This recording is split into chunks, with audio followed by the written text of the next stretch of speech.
Assalamualaikum warahmatullahi wabarakatuh. Baiklah, perkenalkan kami dari kelompok 7 izin mempresentasikan hasil diskusi kami mengenai materi organ akar, batang, dan daun. Yang beranggotakan saya sendiri, Tia Raudatul Jannah, ada di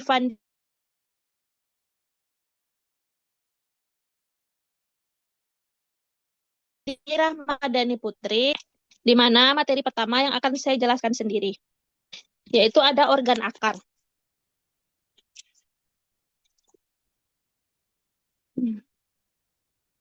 Akar merupakan organ vital pada tumbuhan dan fungsi utamanya yaitu sebagai berikut.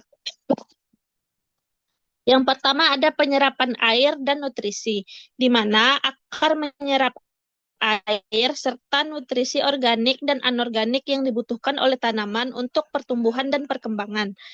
Selanjutnya, ada penyokong dan menstabilkan tanaman, yaitu akar menancap ke dalam tanah memberikan stabilitas tambahan pada tanaman yang lebih dalam. Selanjutnya yaitu menyimpan cadangan makanan. Beberapa jenis akar, terutama akar tunggang pada tumbuhan dikotil, berfungsi sebagai tempat penyimpanan cadangan makanan.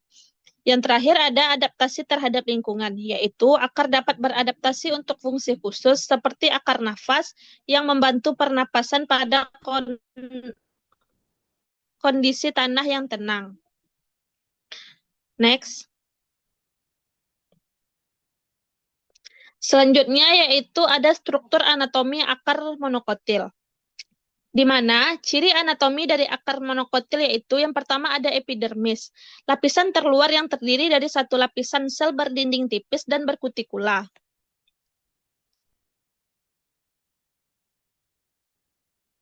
Pada bagian ini terdapat sel-sel yang membentuk rambut akar yang berfungsi dalam penyerapan air dan nutrisi.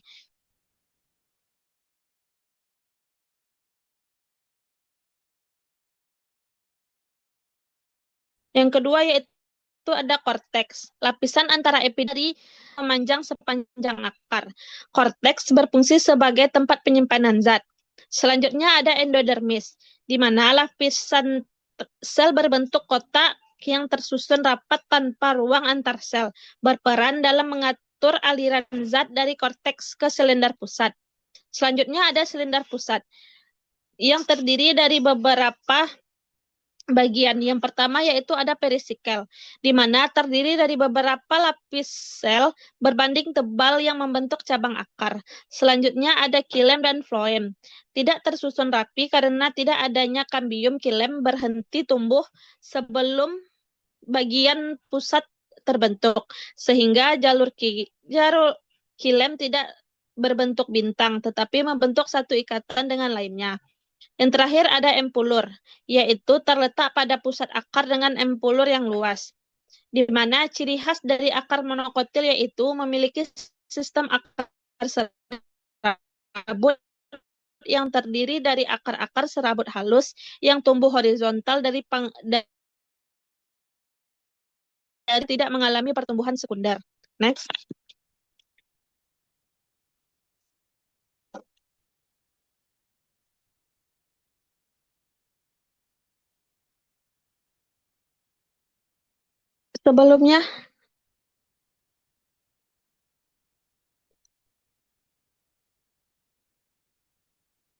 Sebelum slide tadi, moderator. Nah, ini adalah tumbuhan monokotil dengan biji tunggal,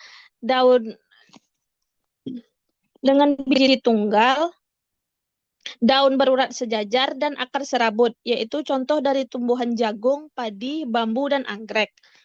Next.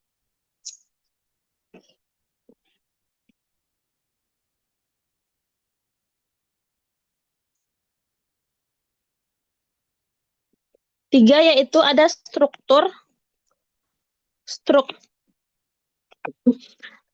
anatomi akar dikotil, di mana ciri anatomi dari akar dikotil yaitu ada epidermis, di mana lapisan terluar yang terdiri dari satu lapisan sel berbanding tipis dan berkutikula dengan sel-sel yang membentuk rambut akar untuk penyerapan air dan nutrisi. Selanjutnya ada korteks, yaitu lapisan antara epidermis dan endodermis terdiri dari beberapa lapisan sel dengan ruang antar sel yang memanjang sepanjang akar berfungsi sebagai tempat penyimpanan zat. Selanjutnya yaitu ada endodermis, di mana lapisan belum. Nah, di mana itu ada endodermis, yaitu lapisan sel berbentuk kotak yang tersusun rapat tanpa ruang antar sel, yaitu berperan dalam mengatur aliran zat dari korteks ke silinder pusat. Selanjutnya ada silinder pusat yang terdiri dari beberapa bagian, yaitu ada perisikel, di mana terdiri dari satu lapisan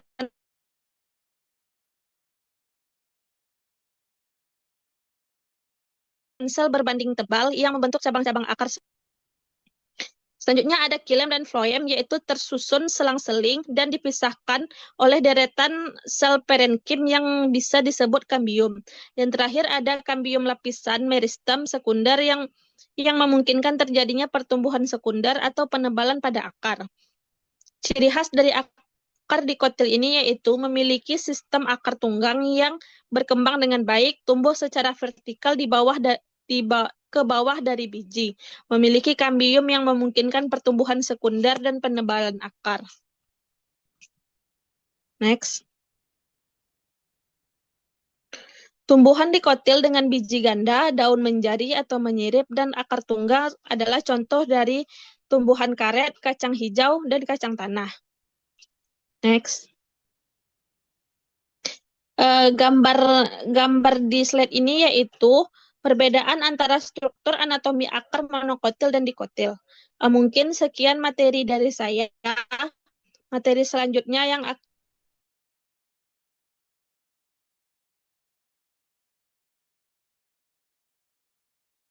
akan disampaikan oleh Tiwi. Kepada Tiwi dipersilahkan. Terima kasih kepada moderator. Selanjutnya saya akan menjelaskan tentang organ batang. Yang pertama itu ada fungsi batang. Fungsi batang yaitu yang pertama ada menopang atau menyangga tubuh tumbuhan. Di sini batang berfungsi untuk menopang daun, bunga, dan buah agar dapat tumbuh dengan baik serta mendapatkan cahaya matahari yang cukup untuk fotosintesis. Yang kedua itu ada transportasi air dan zat makanan. Di sini, batang mengandung jaringan xilem dan floem yang berperan dalam mengangkut air, mineral, dan hasil fotosintesis ke seluruh bagian tumbuhan. Yang ketiga, yaitu penyimpanan cadangan makanan. Pada beberapa tumbuhan memiliki batang yang dapat menyimpan cadangan makanan, seperti tebu yang menyimpan gula dan kentang pada batang umbinya yang menyimpan karbohidrat. Yang keempat, itu ada alat perkembangbiakan vegetatif. Pada batang juga berperan dalam perkembangbiakan vegetatif. Misalnya, pada tanaman seperti jahe dan bambu yang berkembang biak melalui rimpang. Yang kelima itu ada pertumbuhan dan adaptasi. Batang memungkinkan tumbuhan tumbuh ke arah cahaya atau fototropisme dan dapat beradaptasi terhadap lingkungan. Misalnya, dengan memiliki duri seperti pada kaktus untuk mengurangi penguapan. Next. Struktur anatomi batang monokotil. Yang pertama itu ada epidermis. Epidermis itu adalah lapisan terluar yang melindungi batang dari kehilangan air dan patogen. Biasanya terdiri dari sel-sel berdinding tebal dan dapat memiliki kutikula untuk mengurangi penguapan. Next. Yang kedua itu ada korteks. Korteks terdiri dari jaringan parenkim yang berfungsi sebagai tempat penyimpanan cadangan makanan dan tidak memiliki jaringan kambium seperti pada batang dikotil. Next. Yang ketiga itu ada stele atau silinder pusat. Yang pertama ada berkas vaskular, xilem dan floem. Biasanya xilem dan floem pada tumbuhan monokotil ini pada batangnya itu tersebar atau tidak teratur dan tidak memiliki kambium. Silemnya itu berada di bagian dalam, sementara floemnya itu ada di bagian luar. Yang kedua itu ada jaringan parenkim atau jaringan dasar, itu untuk mengisi hampir seluruh batang, berfungsi sebagai menyimpan cadangan makanan. Next.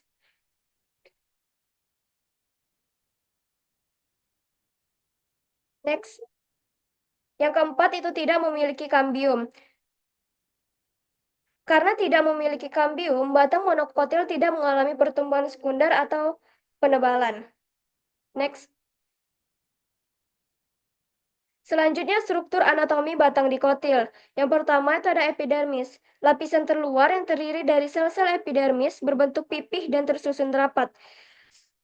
Dan dapat memiliki kutikula atau lapisan lilin untuk mengurangi penguapan. Dan juga bisa memiliki stomata dan trikoma atau rambut-rambut halus pada bagian luar batangnya. Next. Yang kedua itu ada korteks. Korteks ini terletak di bawah epidermis. Pada korteks ini terdiri dari parenkim, polenkim, dan sklerenkim yang berfungsi sebagai penyokong. Next. Yang ketiga ada stele atau silinder vaskular, bagian pusat batang yang terdiri dari jaringan pembuluh dan jaringan pendukung. Yang pertama itu ada perisikel, yang kedua itu ada silem dan floem. Silem dan floemnya tersusun dalam lingkaran. Selanjutnya itu ada kambium. Kambium itu terletak di antara silem dan floem, berperan dalam pertumbuhan sekunder atau penebalan batang. Ada juga empelur atau bagian tengah yang tersusun dari parenkim. Next.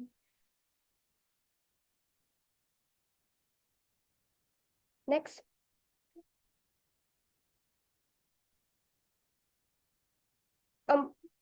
Struktur anatomi batang. Struktur anatomi batang ini ada gambarnya perbedaan antara batang monokotil dan batang dikotil. Pada batang monokotil itu bisa kita lihat silem dan floemnya itu tersebar. Silemnya itu ada di bagian dalam, sedangkan floemnya itu di bagian luar. Sedangkan kalau yang pada batang dikotil itu bentuk silem dan floemnya melingkar. Mungkin itu saja yang bisa saya sampaikan. Saya kembalikan kepada moderator.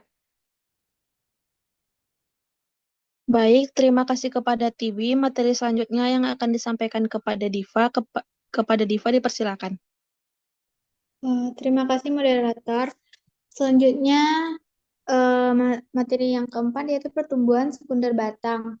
Pertumbuhan sekunder adalah proses pertumbuhan yang terjadi akibat aktivitas jaringan kambium yang merupakan meristem lateral pada tumbuhan. Proses ini menyebabkan peningkatan diameter batang dan akar, serta pembentukan jaringan sekunder seperti silem dan floem. Next. Oh. Tahapan pertumbuhan sekunder. Yang pertama ada pembelahan vaskular, yaitu pembelahan ke dalam untuk membentukkan silem sekunder dan keluar untuk membentukkan floem sekunder.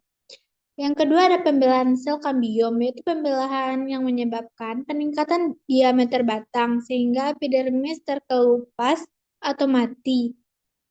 Pembelahan pada sel kambium gabus akan menggantikan fungsi epidermis yang rusak. Next. Contoh tumbuhannya adalah pertumbuhan sekunder umumnya terjadi pada tumbuhan dikotil atau berkeping dua dan gimnospermae atau tumbuhan berbiji terbuka pada kelompok monokotil atau berkeping satu hanya sebagian yang mengalami pertumbuhan sekunder, yaitu pada kelompok Palmae atau Arecacea. Contohnya adalah melebarnya batang pohon mangga, alpoka, dan karet. Ini gambarnya tadi juga sudah dijelaskan oleh Tiwi.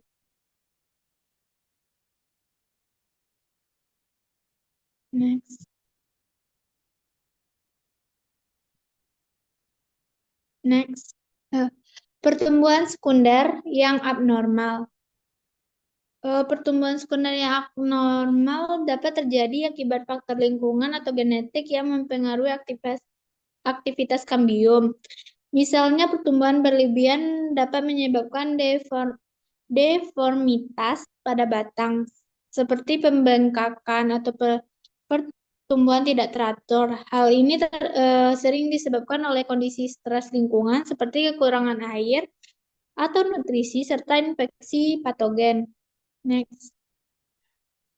Organ daun. Fungsi daun. Daun memiliki beberapa fungsi penting dalam kehidupan tumbuhan. Yang pertama ada fotosintesis. Daun adalah organ utama untuk fotosintesis, proses di mana tumbuhan mengubah cahaya matahari menjadi energi kimia. Yang kedua ada transpirasi. Melalui stomata, Daun juga berperan dalam pengaturan kehilangan air atau suhu tumbuhan. Yang ketiga ada respirasi. Meskipun lebih dominan di akar dan batang, daun juga melakukan respirasi untuk pertukaran gas. Yang keempat ada penyimpanan. Beberapa daun dapat berfungsi sebagai tempat penyimpanan cadangan makanan dalam bentuk pati.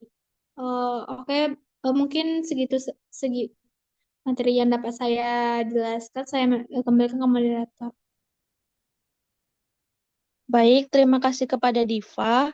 Materi selanjutnya yang akan dibacakan oleh Nurul, kepada Nurul dipersilahkan. Oke, materi selanjutnya yaitu struktur anatomi daun monokotil. Di mana daun monokotil memiliki struktur yang khas, yaitu satu epidermis, di mana lapisan luar yang terdiri dari sel-sel berdinding tebal dan dilapisi kutikula.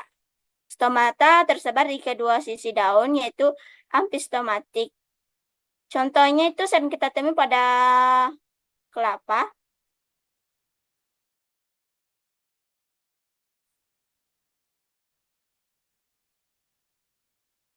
Yang kedua itu mesopil, terdiri dari dua jenis jaringan parenkim. Parenkim poliset tersusun rapat dan mengandung banyak kloroplas untuk fotosintesis. Parenkim spons tersusun longgar dengan ruang antar sel yang memungkinkan pertukaran gas dan uap air. Contohnya pada rumput teki, dapat kita lihat di daunnya itu. Lalu yang ketiga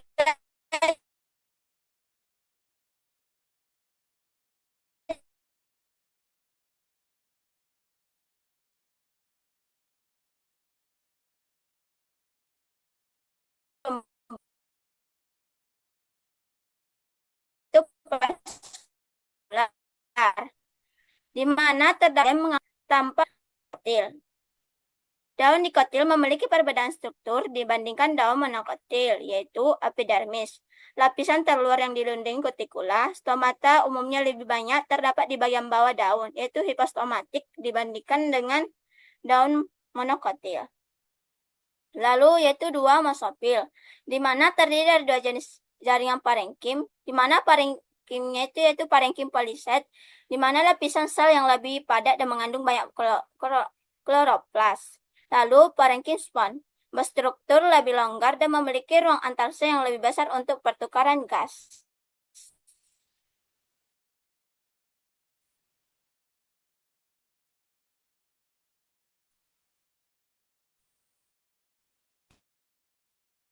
Jaringan vaskular.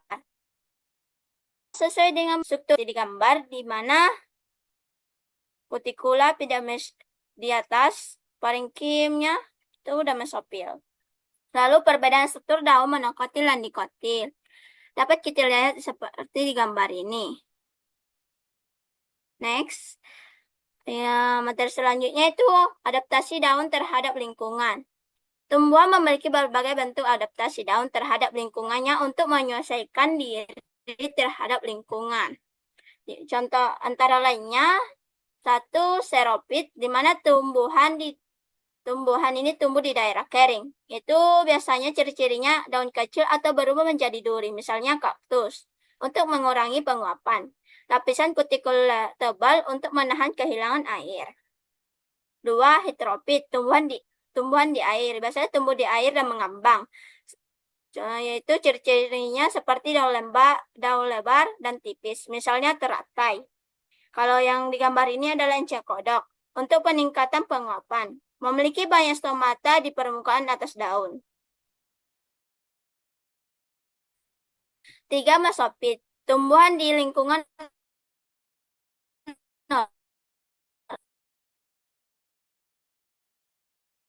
normal.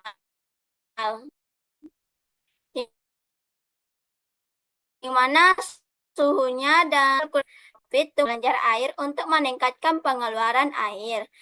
Dapat kita ambil contoh seperti tanaman pakis. Lalu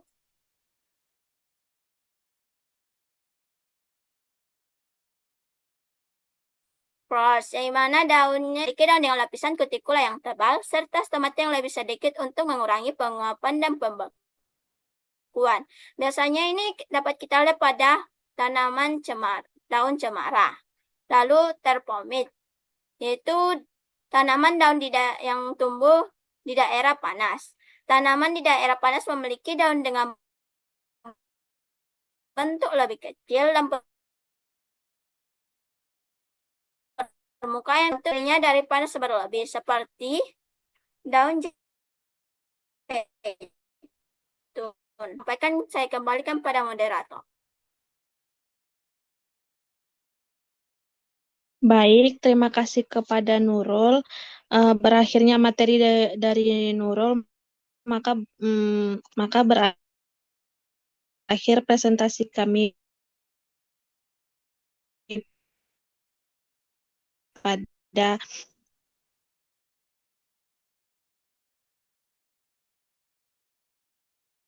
segi kami. Jika ada salah kata mohon dimaafkan. Wassalamualaikum warahmatullahi wabarakatuh.